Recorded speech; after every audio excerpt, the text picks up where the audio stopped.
చర్యలు విచారణ ఇప్పుడు పెద్దిరెడ్డి గారు ఆక్రమించింది ఎక్కడ? మేము మొదటి నుంచి కూడా చెప్తున్నాం, ఆయన ఫ్యాక్టరీలు తెమ్మంటే దొంగ ఓట్ల ఫ్యాక్టరీలు తెచ్చాడని. సో ఆక్రమణలకు ఒకవేళ మీరు ఒక కేస్ స్టడీ పెద్దిరెడ్డి గారి కుటుంబం చేసిన పాపాలు అనేక యూనివర్సిటీలు, ప్రతిష్టాత్మక యూనివర్సిటీలు కేస్ స్టడీగా చేయాలి.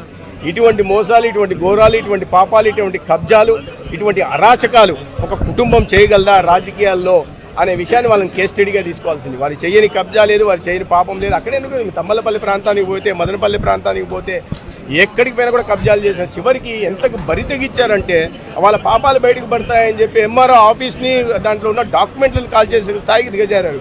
విచారణ జరుగుతుంది, ఖచ్చితంగా దోషులు తప్పించుకునే ప్రసక్తి లేదు.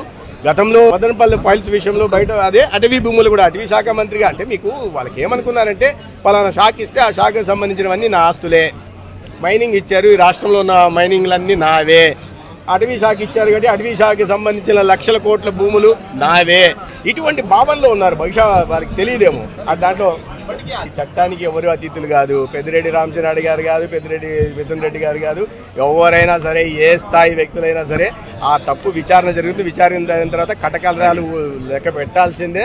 వాళ్ళ నాయకుడు జగన్మోహన్ రెడ్డి గారే పెట్టారు. వీళ్ళు మాత్రం అతిథులు కాదు, వీళ్ళు కూడా పెట్టాల్సి వస్తుంది.